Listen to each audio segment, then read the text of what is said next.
Showing some hard racing, but not a lot of passing last week at Zandvoort. The drivers roll into this week's round at Sebring with very different expectations. Will Velanejus and Leskala continue their runs of dominance, or will a new challenger step up to the fore to dethrone them? We'll find out soon as we get ready to watch round 4 of the Kamel iRacing Camel GT series, and you'll see it all here live on the Global SimRacing Channel. Hi, I'm Adam Lundgren, and with me in the booth is Michael DeTurk. Behind the scenes is our director, Barbara O'Brien, and he's using cameras provided by Dougie Beard. Sebring is one of the oldest and most abrasive track surfaces in all of racing, and to find out how that affects the racing here, let's take you down to our track guide. Welcome to Sebring International Raceway. Home to the 12 Hours of Sebring, one of the most grueling tests in endurance racing, this is a track which has earned a fearsome reputation among drivers. The circuit itself is located on the southeastern edge of the city of Sebring, Florida, and was built out of Hendricks Army Airfield shortly after World War II. 3 layouts are currently in use, ranging from 1.7 to 3.7 miles in length. The longest course, which is perhaps the most well-known with it being the one used for the famed endurance race, shockingly still contains portions of the original airfield surface. It's this aspect which has become a signature feature of the track, making it extremely bumpy for racing. Sunset Bend in particular nearly shakes cars apart while they attempt to navigate the high-speed 180-degree corner. As you'd expect for the side of an airfield, there's nearly no elevation change over the course of a lap, but many of the curves are dramatically tall and unforgiving, daring drivers to glance them yet not hit them directly. Thankfully, places to pass are plentiful, including spots like the Hairpin and Cunningham. However, the many fast, sweeping turns creates a dilemma for car setup, since a vehicle that's made too stiff could wind up bottoming out on the onerous bumps. In the end, if you have the wherewithal to withstand the track's rough nature, you're likely to fare well. And since Florida fans almost always show up in huge numbers to witness this test of car and driver, you'll have plenty to impress at this legendary North American road course.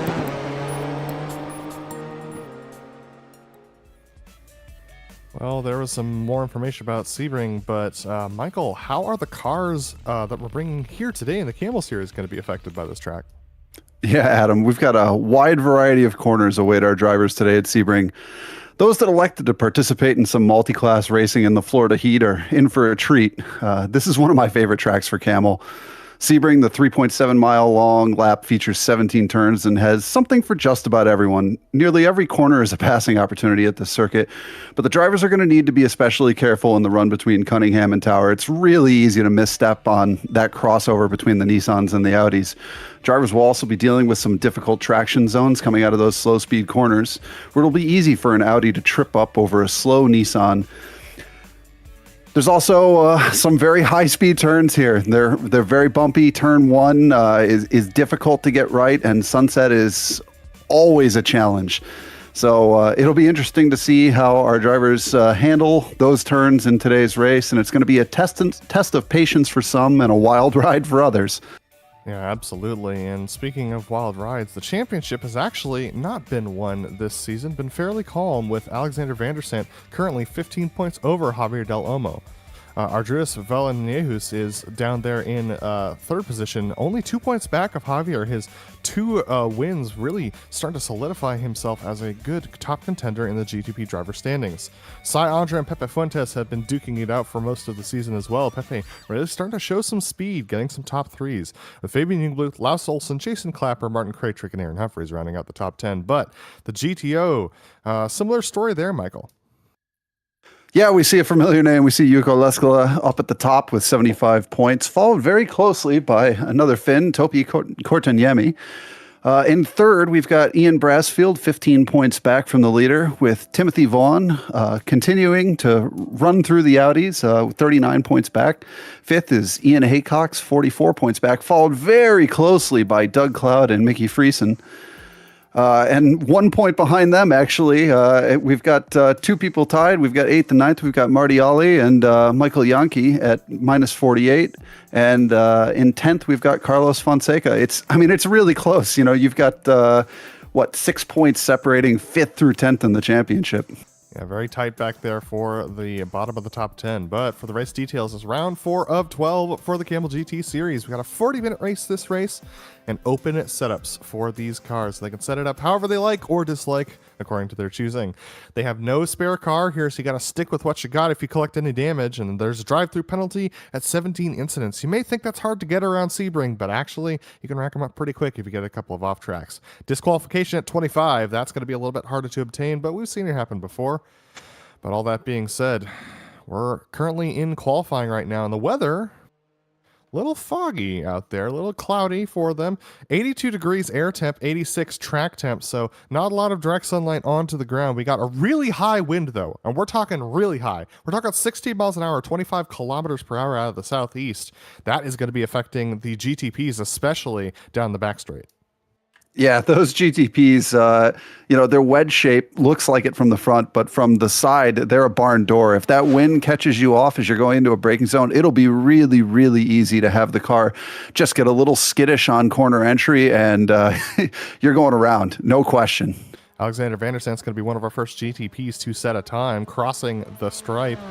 He's going to get up to provisional pole with a 1:43.3, beating Stefan Leslie, who came in right behind him. So that is the current barometer to beat, is a 1:43.3, and looks like we're seeing more times come in. No one's been able to beat that quite yet.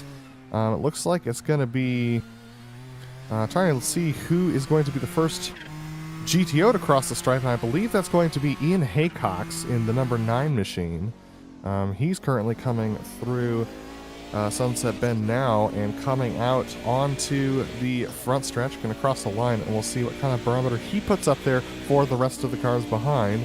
It's a 2-minute flat .8 was his quickest time, but Andre Schumacher immediately pips him, and then Noel Lundberg goes up with a 1:59.287.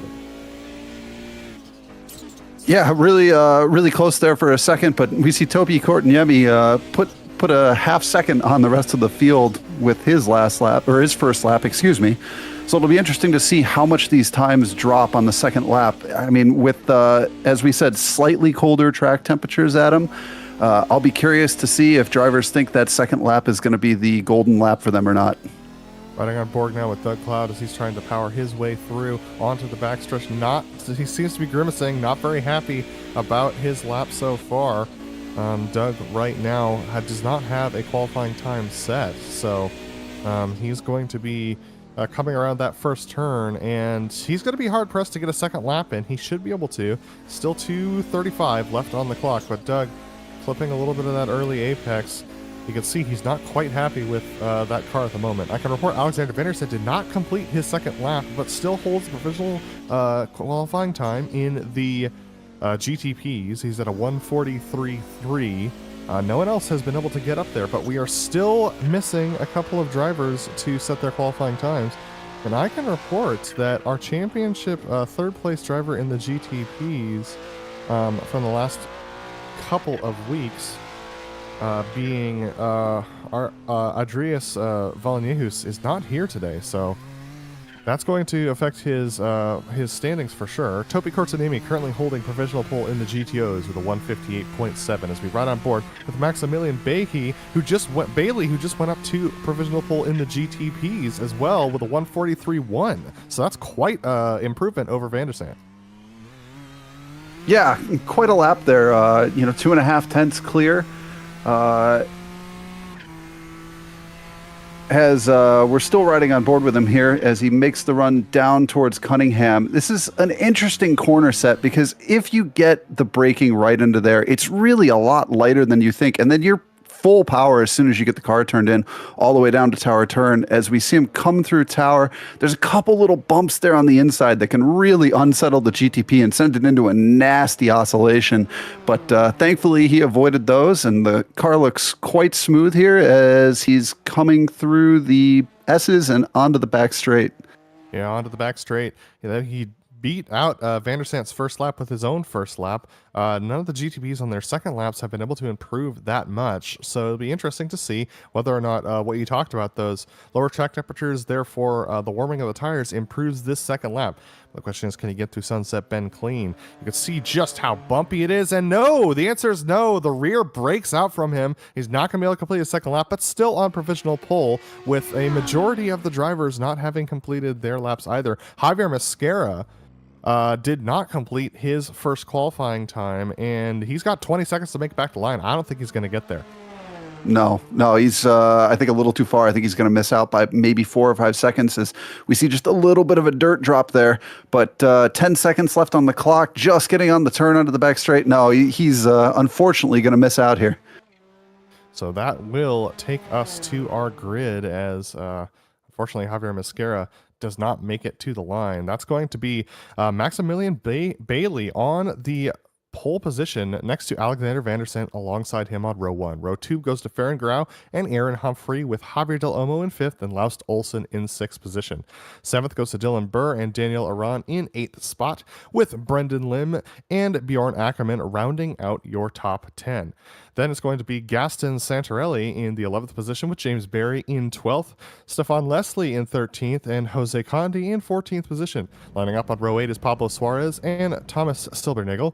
Then we got Nathan Morgan and Javier Mascara, your first driver to not set a qualifying time, down in 18th position.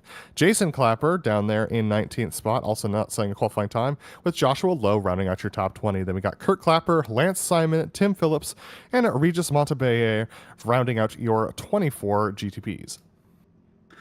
For the GTOs, Topi Kortanyemi takes pole position with Yuko Leskala right behind. In 3rd, we have Noel Lundberg. Next to him in 4th is Ian Brassfield. Coming in on row 3, we have Ove Trangarade with Nicholas Mukanos starting next to him.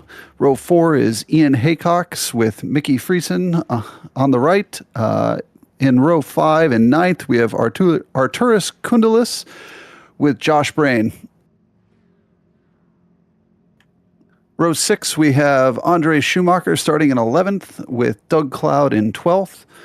In 13th, we see Reed Miller with Jamie Hamill-Smith directly next to him. In 15th, we have Thorben Pollock with Dominic Frellis. On row 9, we have Mika Tupola with Trey Worley. And on row 10, we have Sam Dillingham with Niels Hoyt. Coming in at 21st, we have Marcus Suvzer with Gianluca Gabbiani. On row 12, we have Nicholas Yielding with Arnold Koch. And on row 13, we have Nick Lanks with Carlos Fonseca. And rounding out your GTO field, we have Hector Suarez and Philip Carpenter. Good large field today. 52 drivers, with the race temperatures being 82 and 85 on the track, so 1 degree less on track than in qualifying, but that wind still high at 15 miles an hour out of the southeast. So very rough conditions for these drivers when it comes to the wind for this race, Michael. This is a hard track to race on even when you don't have that wind, but now they got that to contend with as well as the bumpy track surface. Yeah, and I'm not sure there are any good indicators at Sebring of wind direction. You know, one of the things that you frequently see a spiraling wind at places like Phillip Island or Indy Road, and both of those have flags that you can look at and kind of get an idea as to what the wind is doing throughout the session. But I'm hard-pressed to think of any good markers at Sebring that are really going to allow the drivers to take that extra look and maybe get an idea as to, hey, why did I go a little deep there? Or why did the car feel a little loose as I went into that corner entry? And say, hey, you know what? I bet it was the wind. But I think it's going to be a real challenge here today. You can see the onboards in the bottom right. We got Doug Cloud down there, as well as Jamie Hamill-Smith and Bjorn Ackerman and Laust Olsen. So it's Doug top left, Jamie Hamill top right, then we got Bjorn bottom left and Laust bottom right for you. Those are all of our onboard cameras today in this 52 car field. We have a couple drivers starting, one driver starting in the pit lane, Dylan Burr, and it looks like Regis Montebellier is not currently in his car, so we'll see whether that changes when we get closer to the start-finish line. But a couple of adjustments to the grid there.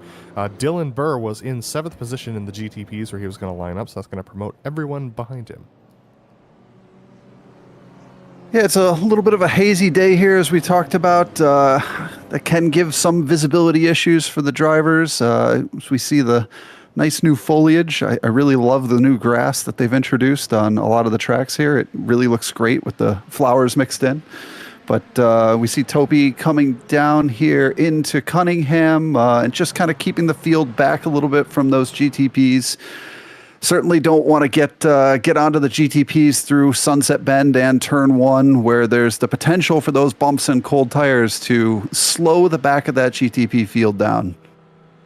Yeah, lots of different moments here for these drivers to contend with. Maximilian Bailey and Alexander Vandersant up at the front of the GTP field, just now beginning to take them on to the long backstretch that lines up right next to one of the runways. Actually used to be a bomber runway itself. But yeah, it's going to be a very tight race into sunset, I think, Michael. It's a challenge for all these drivers. Yeah, I love Sebring, and Sunset is my worst turn. I have so much trouble with it. There's those 2 bumps on the apex. You know, you've got like 3 different lines you can take on braking. You can take the wide line and try to sweep around and kind of over under somebody. You can defend to the inside, but it's really easy if you defend to the inside to just get the braking a little bit tight, and you clip that inside wall as the pace car is coming around. And Adam, take us through the start of this GTPs.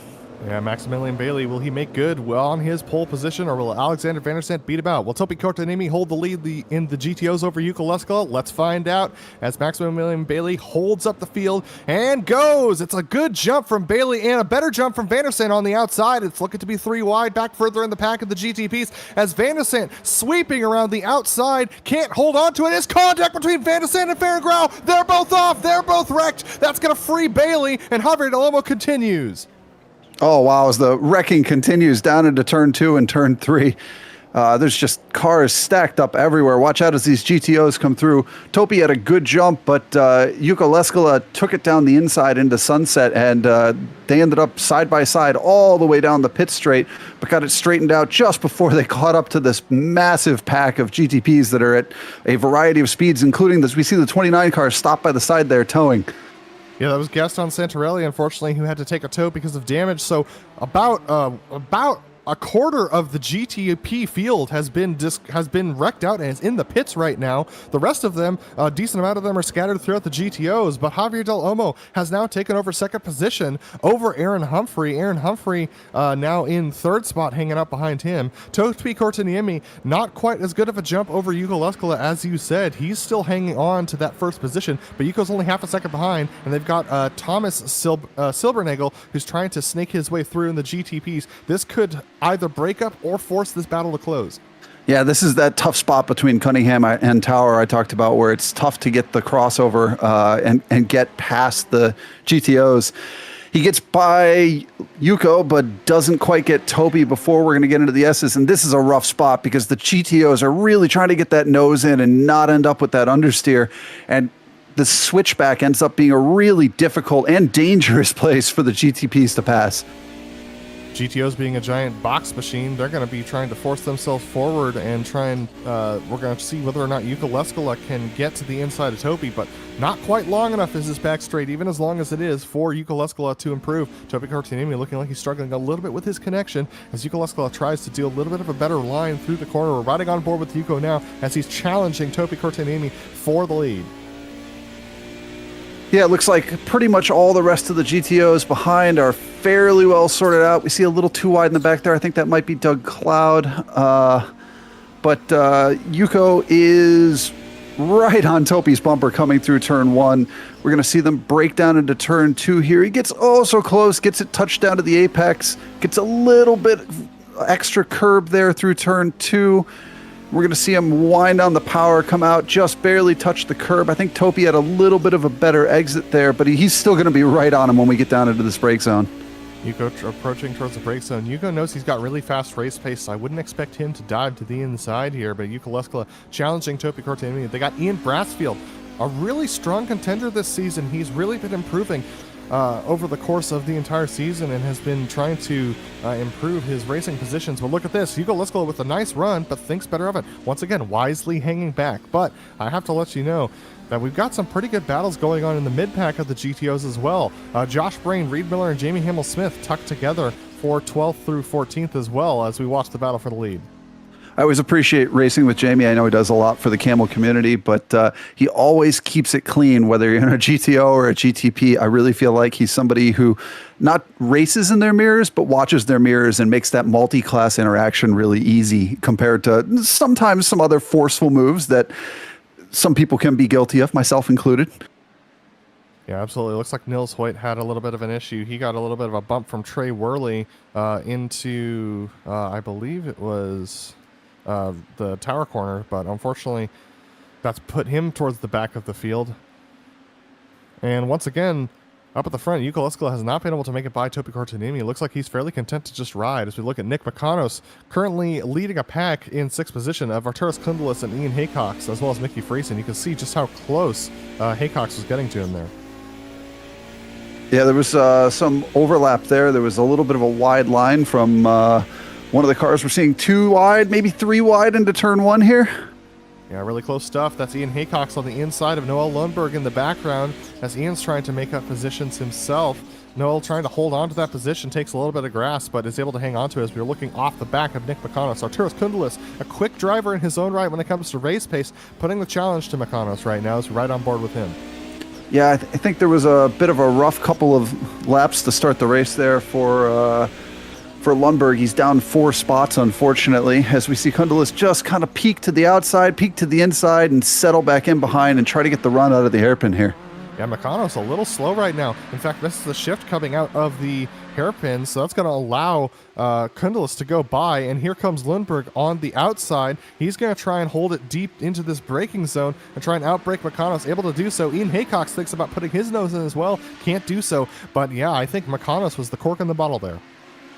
Yeah, Ian missed a shift and got rear-ended. I think Mickey Friesen got him from behind there, unfortunately. Ian had a really nice run and, was a little bit bottled up behind the other two as they attacked. It's that terrible position where you think, I've got the run, I'm not sure I'm going to get this again, and you want to make the most of it, but unfortunately you're boxed in by 2 cars going too wide in front of you.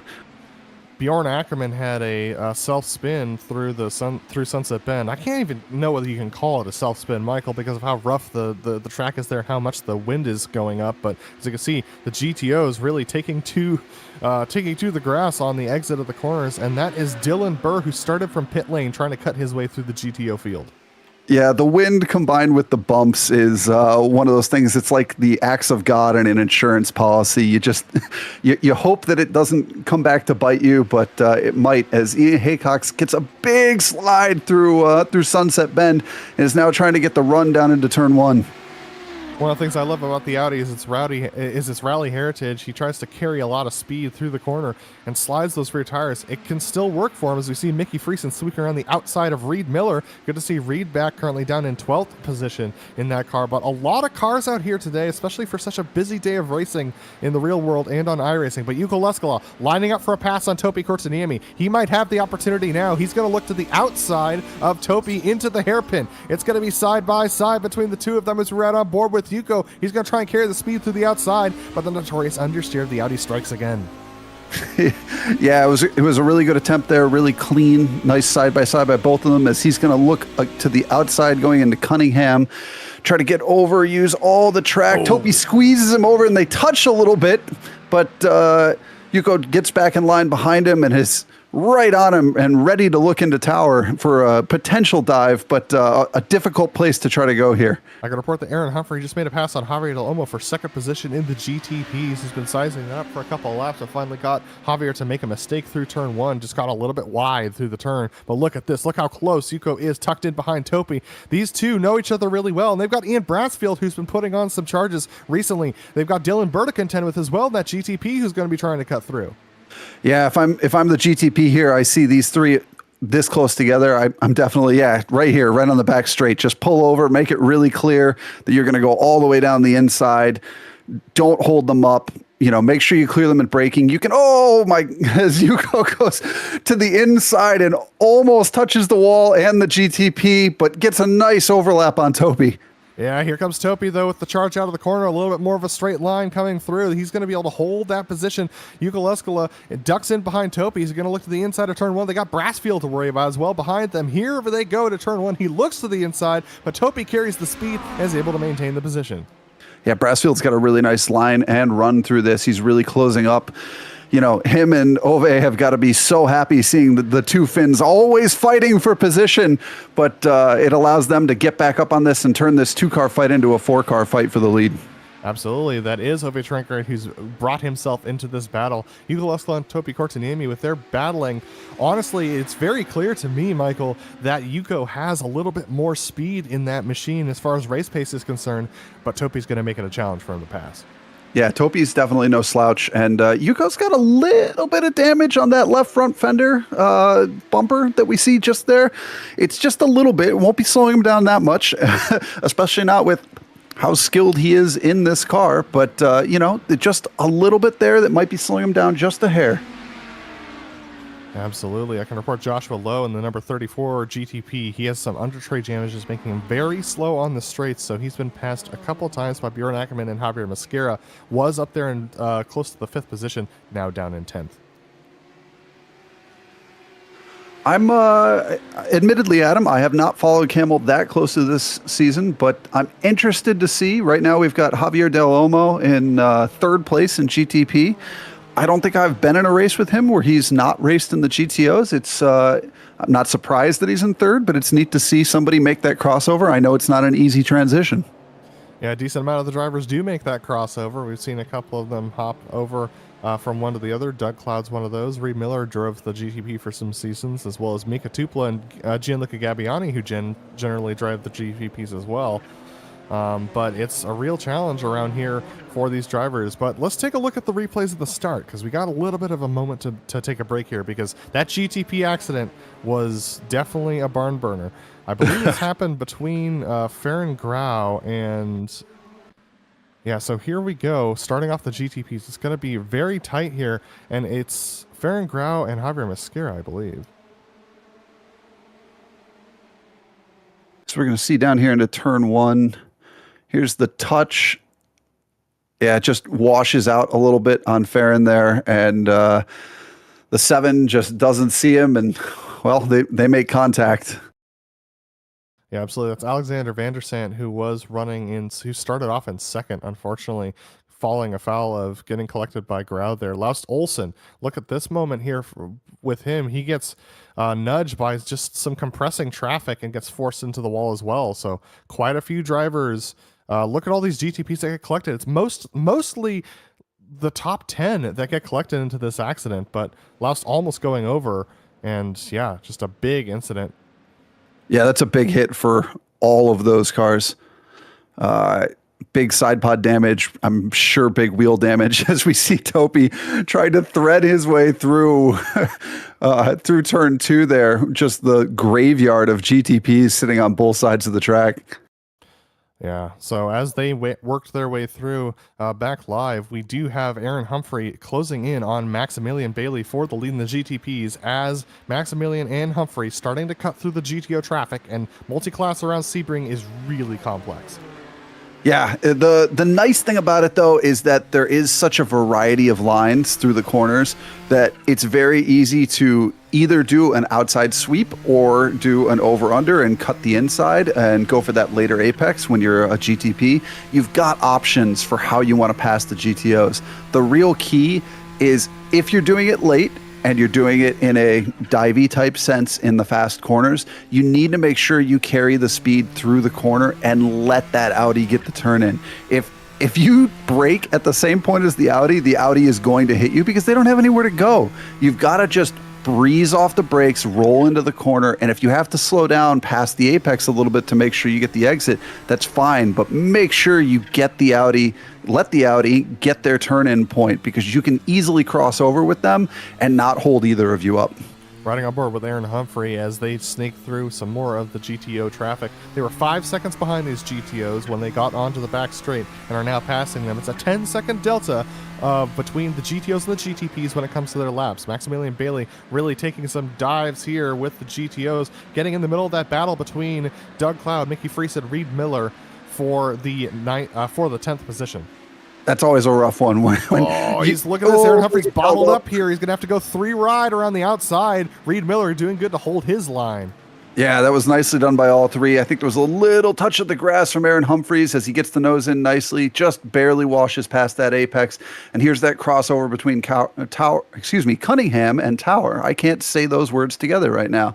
Ian Haycock's had his line taken away a little bit there, Michael. Yeah. Bailey's doing a good job. He's being rough with traffic, but not rough in a bad way, in an assertive way. You have to make sure that the cars you're passing know which side you're going to. The only one where, to me, it made me gasp a little bit was down into the hairpin. It's just, you don't want to sit behind the Audis, but they're going to have a good exit. It's so difficult to make that judgment call as to whether you should fall in behind them through the hairpin or dive them down the inside and hopefully you get good traction on the way out. Our leaders in the GTPs are up to the P5 and P6 battle between Arturas Kundalus and Noah Lundberg. They've been dropped by the leaders in the GTOs, and the lead in the GTOs is going side by side now through turn 1. Topi Kortanami and Yuko Leskalo. Yuko going around the outside of Topi, trying to make that work on turn 1. They've got a slow Nathan Morgan up ahead that's going to make this battle interesting. Here we go. It's going to be tight. And behind them, we have the GTPs were side-by-side for the lead as well. So we've got a side-by-side battle for the lead and a side-by-side battle for the lead. And Ove's got a little run here and might look to the inside to try to take third in GTO. And here come Aaron Humphrey and Maximilian Bailey when it comes for the leaders of the GTOs. Ove Trankray ducks back in. He doesn't want to slow down Brassfield anymore through that corner because they know that they've got the leaders in the GTOs coming through. 3 seconds back in the GTPs to Javier Del Olmo in third position, and here they come, the leaders in the GTPs cutting through the GTO top 4 battle.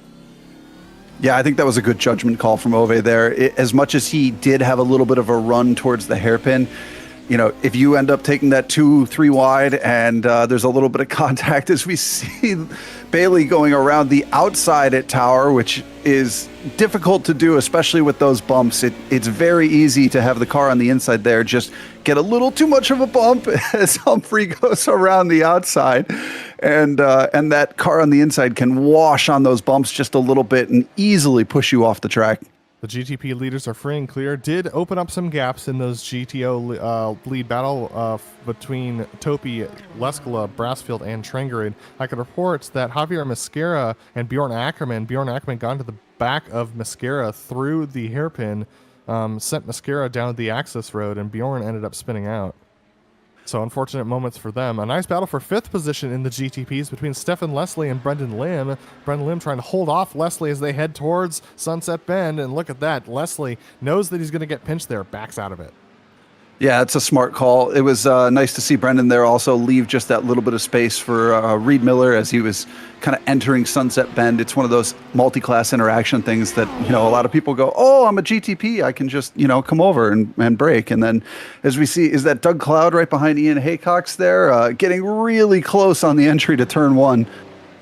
Yeah, and they're going to be catching up to the back of Arturas Kundalus and Noah Lundberg, with Jason Clapper being held up by that battle as well. Side by side between Kundalus and Lundberg for the 5th position finally gets straightened out as we continue to see Leslie try and cut his way forward towards Brendan Lim. It's close stuff in all these classes with the traffic.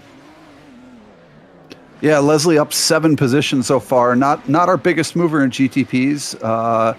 The 14 of Low is up 11 positions, but definitely cutting their way through with some of that first lap attrition and now trying to work their way through the GTOs. Yeah, here is Kundalus and Lundberg up ahead, battling for 5th position in the GTOs. This is 5th position battle in the GTPs between Lim and Leslie. Leslie looking like he's got a very low first gear on that GTP. He really has a hard time coming out of that corner there. Yeah, even at the hairpin, I really do not like using the first gear in the GTP. It's a rolling gear. Sorry, Ian Haycox just got pushed very wide offline, I believe by Doug Cloud. In this battle for the 10th position, which is now 4 cars in the GTOs, very, very tense stuff for the battle for the top 10. Yeah, is that I think that's the fight between Leslie and Lim, and GTP's trying to cut through there as well with this group, which is, as we see just cars fanning out over the back straight. Yeah, absolutely. This is one of the special things about a long back straight like the one we get here at Sebring. You see cars just fanning out 3 wide sometimes across this back straight. And you can see those GTPs cutting through. That's the 22 of Jamie Hamill-Smith trying to make a pass on Josh Brain. Mickey Friesen up there in the 31. Just a little bit slow on the apex is going to hold up Josh Brain a little bit. Jamie Hamill-Smith with a run, but not quite enough. Is he going to take a look to the inside of 1? He takes a peek and almost has to go for it because Josh Brain breaks a little bit early. You can see just how close he's getting.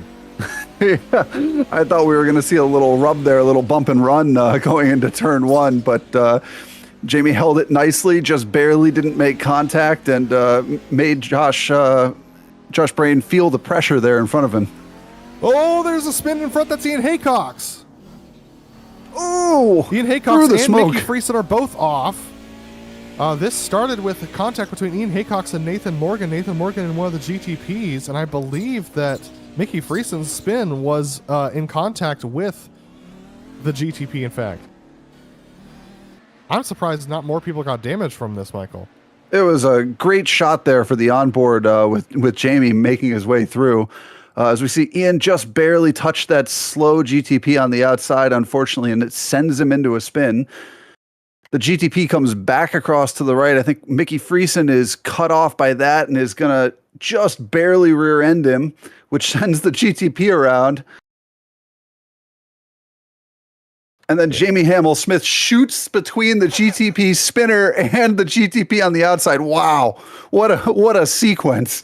Absolutely, and as we come back live, the battle for the GTP lead almost changed hands. Aaron Humphrey got the better of Maximum Bailey, who had a little bit of a slide through Sunset, but unfortunately, it seems like he's falling off the back of him now. That was an intense moment through Sunset Bend. And in GTOs, Topi and Yuko are still right on each other, but they've dropped Brassfield and Ove Trangerade just a little bit. I think they got split up a little bit by traffic there, and it's just caused them to fall back just a little bit. Here comes James Berry in the GTPs. 8th position, the GTPs going by. His closest contender is 2 seconds back. Joshua Lowe in 9th position with that under tray damage that we talked about before, but you can see just how close Leskala is attached to the back of Topi right now. When is it time to pass, Michael? We're just past halfway in this race. When is it time to go by? They're Finns, isn't it always time to go past? Like, they always fight for position. The lead of the GTPs might be changing hands here. Maximum Bailey got a really bad launch off the corner. Aaron Humphrey to the inside as they come through the S's. This is tight stuff. Yeah, tough place to go side by side. You've got to climb the curbs on both sides here. As Bailey gets out, doesn't touch the grass, but Humphrey is tucked right underneath that rear wing and is going to get an excellent draft down into Sunset Bend. Really impressive commitment from Bailey on the outside. They're using all of the downforce. Here we go, side by side again! And the 8 gets pushed out a little bit wide by Bailey, who decided to take a sweep around the corner. Man, that was close stuff. It looks like Humphrey has the speed on Bailey on the straights. Did Bailey get some under tray damage at some point? I mean, it's very possible. Humphrey looks very confident through those corners. It was good side-by-side racing from both of them. And Humphrey ended up on the outside there through Sunset, which is, as he gets a little bit loose on entry into 2, but he was on the outside on Sunset there, which can be difficult because if you go too far outside there are an extra set of bumps that can really rotate the car. And when you've got that extra loading on the left rear because you're taking that wider line and trying to get the power down, it's very easy to spin the car out there. It seems like where Humphrey has the advantage is out of is through the faster sections of the course, whereas Bailey is quicker out of the corners. Absolutely. Humphrey looks very comfortable in the high speed stuff. That was where he attacked right before the back straight and through Sunset there. It's just going to be a matter of figuring out your opponent and timing that run correctly. As we continue to watch this battle, tight stuff between those two drivers. Tight stuff as well between Andre Schumacher and Nick McConos through turn 1. They've been side by side a couple of times on this lap. Nick Makanos just falling a little bit back of Andre Schumacher right now. Andre just making the pass just a moment ago. Yeah, as we look backwards through the fuel system on Andre's car, Mukanos is right up behind him, tucked right up behind that rear wing, going into the hairpin. You can see if Nick takes a look. He does not. He falls into line behind him. Andre gets a little bit of a lockup, and Mukanos is going to follow him through the dirt there as we see a GTP trying to come through them. And Nicholas missed a shift, it looked like to me. Yeah, it did look like that. Oh, the GTP lead changing hands right now. Aaron Humphrey took a dive into the inside of turn 1. They're side by side as they approach Nicholas Hoyt and Nicholas Yielding as they're trying to Nils Hoyt and Nicholas Yielding as they're trying to duke it out for 23rd position. That was some close stuff, but Aaron Humphrey backs out of it. He wants to finish this race.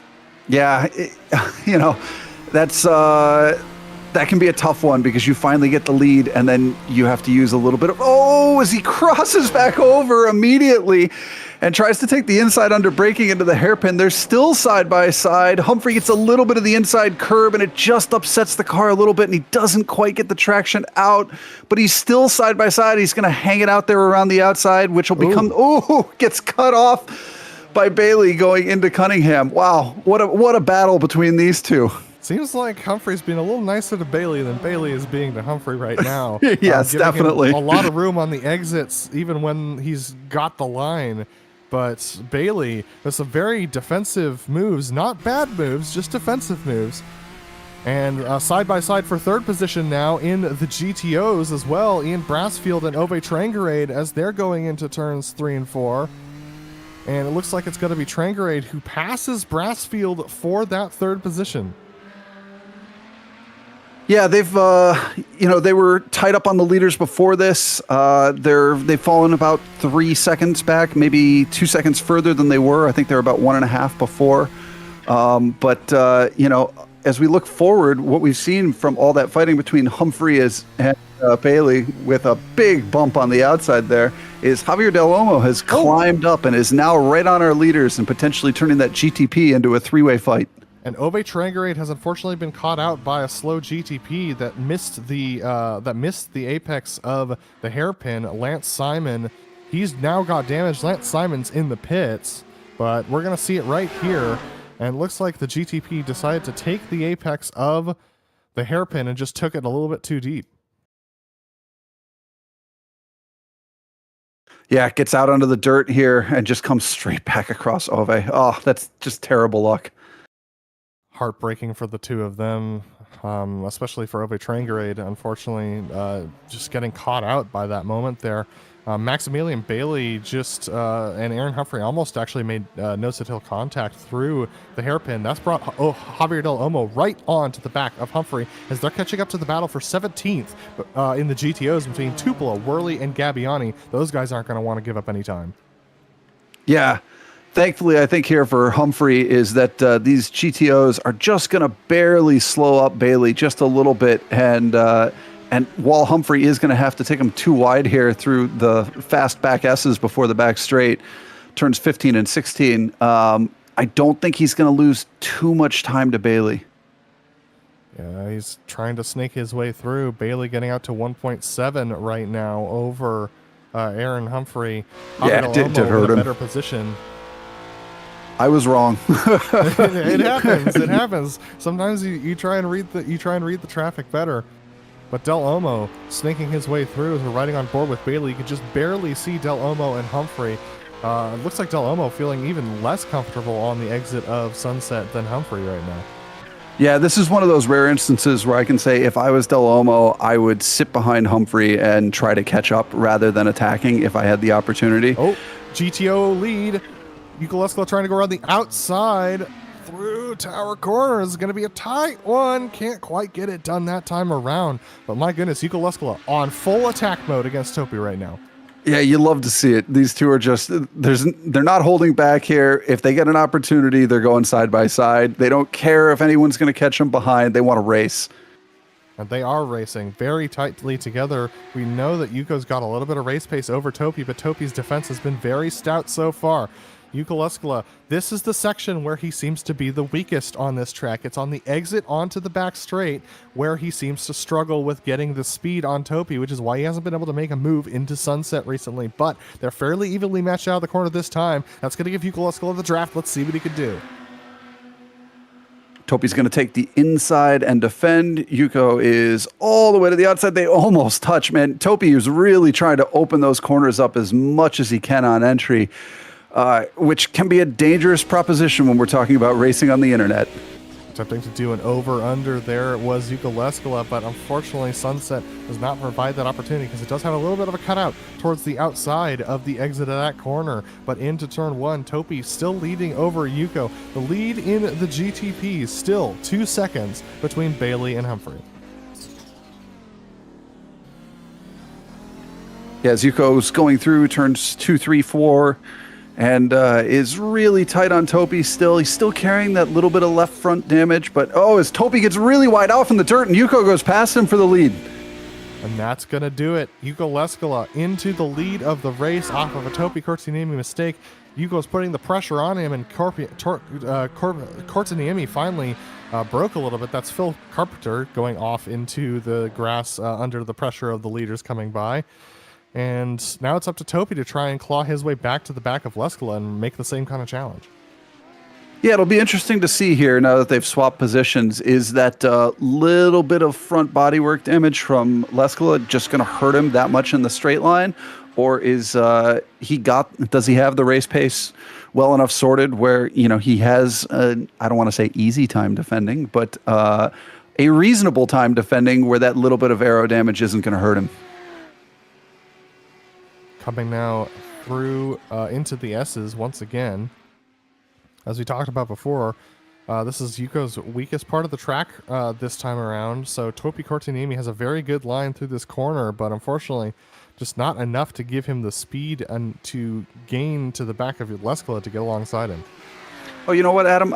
It's not just the little bit of left front damage. There's a little bit of right front damage too. So, but doesn't seem like it hurt him at least that time through. But that car is going to be a little draggier than normal.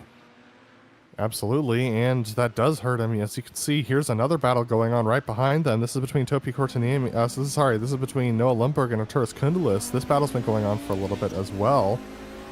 You can see just how wide Kundelis is taking the car. Lundberg with a decent run. The question is he going to take the risk up the inside of one? He thinks better of it and stays in line with Kundelis, but he's definitely putting the pressure on. Yeah, he got down to that apex nicely, right up against that excellent apex marker of that cone that they hung in the fence there at Sebring, as we see a GTP take the inside there. But Lundberg on a bit lead of the GTOs once again. Sorry, Yuka Leskala, Kortaniemi side by side. This was off of Kurt Clapper, and look at this. Yuka Leskala sliding it through the apex. He can't hang on to it, but Topi doesn't have anywhere to go. He runs into the back of Clapper, and now that's going to force Clapper to pull off track a little bit and regather himself, as Kortaniemi had an opportunity that was just blocked by the GTP. Yeah, a little bit of a lockup, hung that inside. And now Del Olmo's around. Javier Del Olmo in third position was in the middle of a battle for 10th place in the GTOs and just spun it off of the hairpin. What bad luck for him. Yeah, we see this big group with the GTP leaders in front of him. Javier tucks in behind. That was really close. I think they're 3 wide in the GTOs there. Javier gets to the inside. Yeah, just gets a little bit of a hop on that rear axle on that inside curb and just noses it straight into the barrier, unfortunately. So as that happened, Topi Kortaniemi was right on the back of Yuka Leskala, but had a misshift, unfortunately. So that's dropped him back to about half a second. So as Kurt Clapper comes through in a very damaged GTP and absolutely cuts off the line of Yuka Leskala, here comes our leaders in the GTPs coming through, Maximilian Bailey and Aaron Humphrey. They're going to also take away the exit from Yuka Leskala.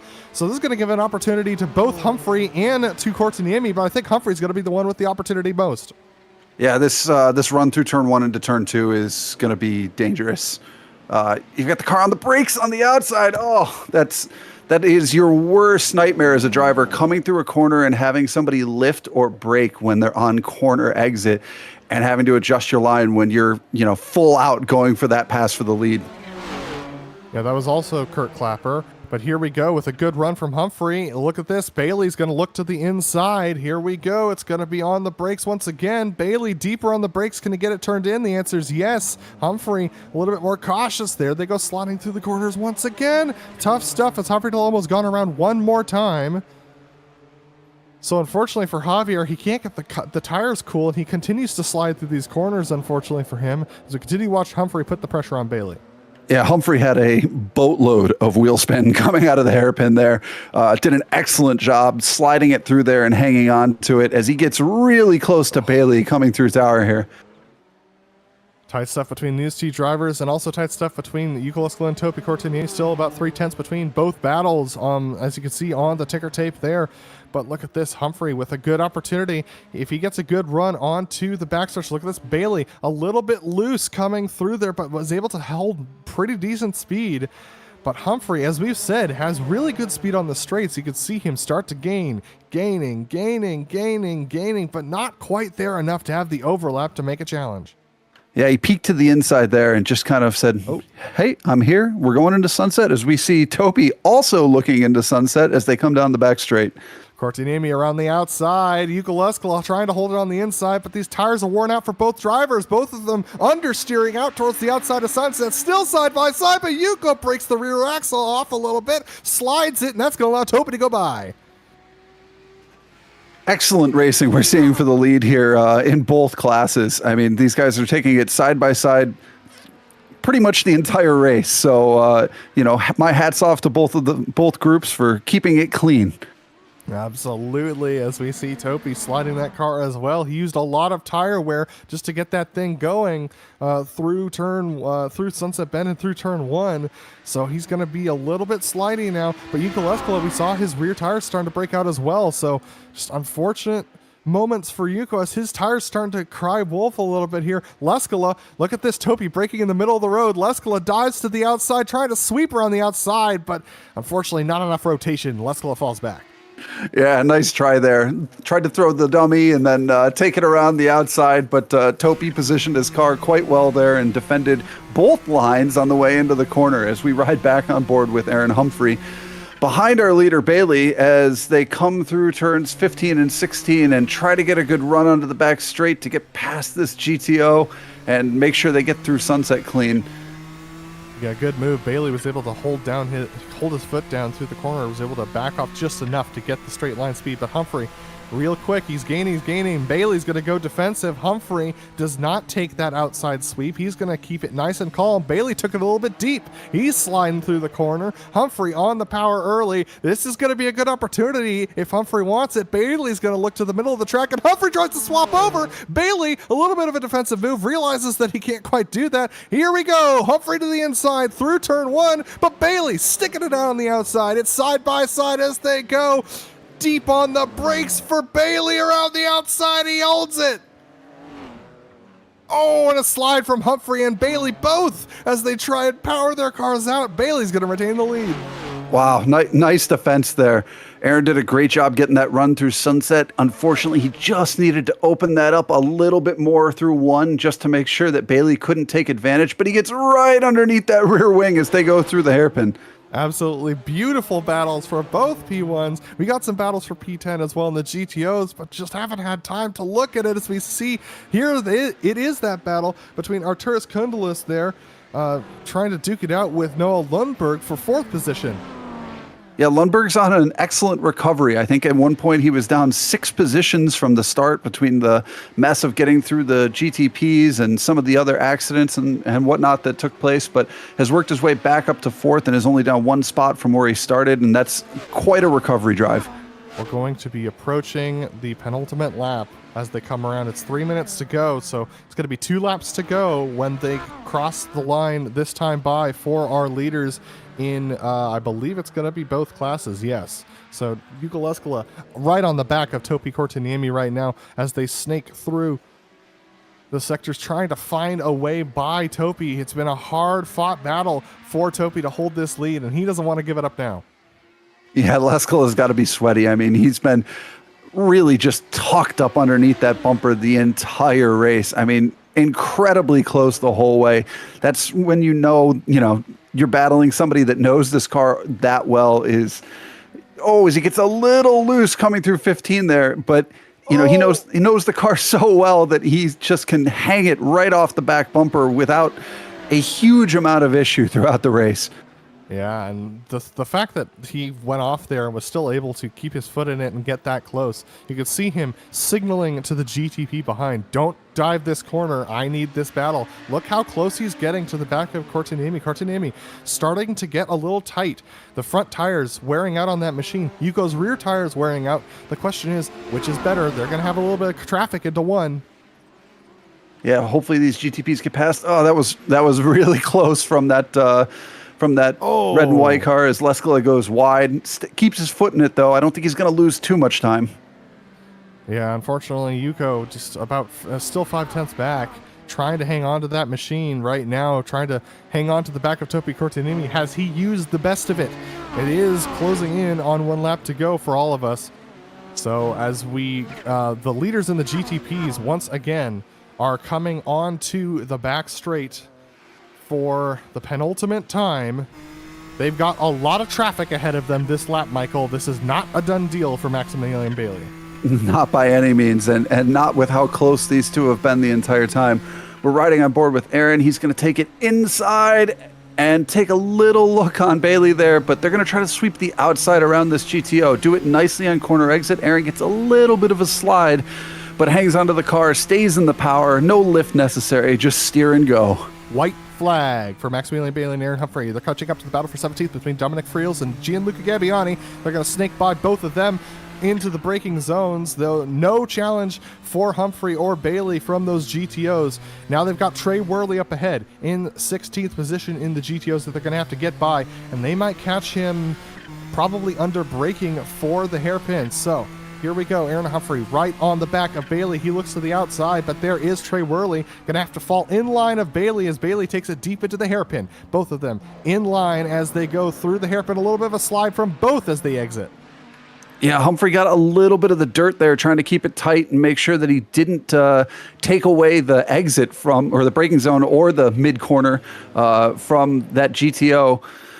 Gets down to the apex nicely through Cunningham. He gets the shoot down to Tower, but he's nowhere near close enough to make a move here. I think his only hope here is to get close through 15, 16, get a good run down the back straight, and try to do that outside sweep and carry more speed through Sunset. And they've got Mika Tupola in the GTOs that they're going to catch right on the exit onto the backstretch. So this is going to hold up Bailey. You could see him braking early to try and get a good run, but he gets held up. Aaron Humphrey keeps his foot in it. This is an opportunity. It's not the best one he's had all day, but it's the last one he's going to get. Yeah. We see Bailey go to the inside defensive. Humphrey's going to open that corner up. He's got to try to sweep it around the outside here. I don't think the over-under is the way to go. They've got a GTO. Oh, he gets run way out on the bumps by Bailey. But he's going to come back at him and is just slightly too far back to get past. Maximilian Bailey wins the race of the GTP. Tight battles for them, but we got to go to the lead in the GTOs. Topi Cortinami and Yuko Leskola. Yuko putting the bumper to Topi, trying to push him offline as they sweep through the corners. They're going to be coming into the S's for the last time soon. It's going to be tight stuff. Yeah, Adam, I think through the past 7 corners, Yuko has been 2 wheels on the grass on the apex curb, just trying to take absolutely everything he can out of each corner to try to get past Topi. Risking every corner cut, risking everything he can. You can see just how much he's taking out of the course right now. He's got to get a good exit onto this back straightaway. He takes a shallow line. That's going to allow Topi Cortinami to snake away just a little bit. A good shift from Topi lurches him forward another 10 feet. But Yuko Leskola tucked in behind. Is that front damage going to affect him? He's going to stay in the straight line. Cortinami making sure that Yuko doesn't have the draft. But here comes Leskola around the outside. He's going to try it on the brakes. And Topi Cortinami's going to drift across bumper to bumper contact as they go through Sunset. Topi gets a good exit. Yuko gets a good exit. It's a drag race to the line, but Topi is going to hold on and win it here at Sebring. Wow, what a fight between the top two in both classes. Side by side between Noah Lundberg and Arturas Kundelis for the 4th position. As they come out, it's going to be Kundelis who is able to hang on to it there. Such close battles all the way through the field here. Yeah, what a race. I mean, you know, we had a little bit of chaos, camel chaos at the beginning, but after that, just incredibly tight battles, people swapping positions, and real fair play between them. As we're going to see Ian Haycock's trying to go around the outside here, but maybe misses a shift a little bit and loses. No, he's coming in for an incident limit. Oh, that's too bad. Heartbreaking for Ian Haycock. So that's going to drop him way back in the field. But my goodness, what a race we had, Michael. That's going to take us to a short break here on the GSRC. But don't go anywhere. We're going to have the unofficial results as well as some driver interviews. So don't go anywhere. You're not going to want to miss this.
Welcome back to Sebring International Raceway, the Camel GT series here on iRacing, and man, did we have a barn burner of a race today. Maximilian Bailey holding off Aaron Humphrey for the full duration, coming home just with the win. Jason Clapper was able to come home in third, starting from the back of the field. He did not qualify. That is an impressive 16 places gained for Jason Clapper. I think that might be close to the record. We got Brendan Lim in fourth position, who finished just ahead of Jose Condi in fifth. James Berry back there in sixth spot with Stefan Leslie in seventh. Josh Lowe had some early undercarriage damage that put him slow on the track, but was able to survive and finish in the eighth spot. Bjorn Ackerman in ninth, and Dylan Burr rounding out your top 10 from starting from the pits.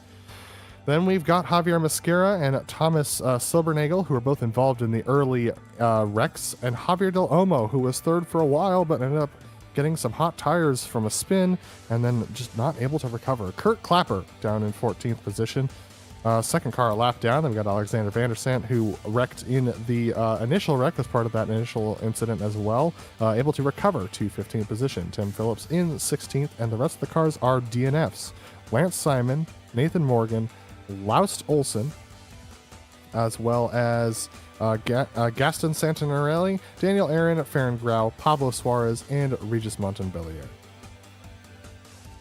I can report that it's actually close to the record for Clapper there. Aitor has the record starting from 20th and finishing on the podium. But for GTOs, we had an epic battle between Topi Kortaniemi and Yuko Leskala, finishing only a tenth of a second. I mean, they were bumpers touching, coming across the line. So in third, we have Ian Brassfield, followed by fourth with Arturas Kundalis, who had a nice fight with Noel Lundberg throughout the race. In sixth, we have Nicholas Mukanos, followed by Andre Schumacher in seventh. Reed Miller on his return finished eighth, followed by Doug Cloud and Jamie Hamill-Smith, who had that Days of Thunder moment going through turn 3, turn 4, coming up to the hairpin. In 11th, we have Josh Brain, followed by 12th is Mickey Friesen, 13th is Thorben Pollock, 14th is Ian Haycox, who unfortunately looked like he had hit the incident limit there on the final lap. And then down a lap, we have Mika Tupola, Trey Worley, Dominic Friels, Gianluca Gabbiani, Hector Suarez, Sam Dillingham in 20th. And in 21st, we have Marcus Suvzer. 22nd is Nicholas Yielding, Arnold Koch in 23rd. 24th is Philip Carpenter. And then DNFs, we have Nils Hoyt, Ove Trangery with that unfortunate incident through the hairpin where he got hit by that GTP. 27th is Carlos Fonseca, and 28th is Nick Lanks, 13 laps down. And we do have our winner in the GTOs here to talk to us, Topi Kortaniemi. Topi, I gotta say, that was an impressive defense you put up against Yuko today. We know Yuko's quick on race pace, but you were able to wear him out eventually. How'd you do it? I don't know.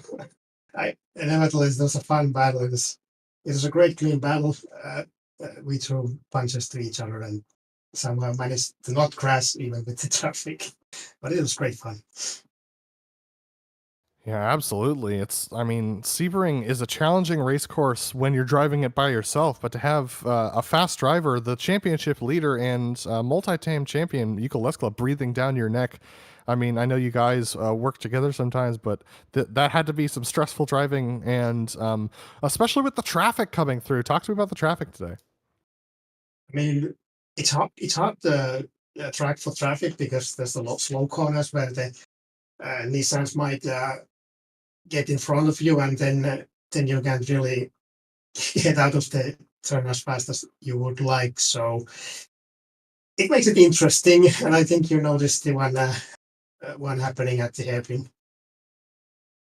Absolutely, quite a few moments going on throughout the series, but speaking of this race and the series, next week we head to Sonoma and we're doing the Cup layout. So I know that we've done a couple of different layouts of Sonoma over the years, but the Cup layout's been off the schedule for a while. What do you think about heading into next round? Is that the one with the carousel or the one that goes straight? I believe the Cup now has the carousel. It's changed names a couple times. That is correct. Cup is the one with the infield crazy downhill left-hand carousel turn. Oh, hello, understeer. Yes, for you, yes.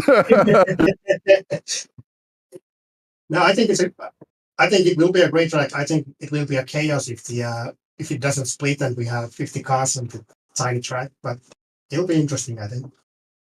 And Topi, one last question, which is, over the last 2 seasons, we've seen a huge increase in participation here in the Camel Series. Do you have any words that you want to say to everyone who's joined up recently, or those who are watching who might be considering joining? I mean, have some practice, have patience. Finishing races grants you experience, and just practice enough so you're not a danger on the track, and just race. Camel, you need the race experience anyway, so you can't just hot lap all day. I am in agreement with that, Topi. That was Topi Kortanemi finishing first place. Topi, is there anyone you want to thank before we let you go?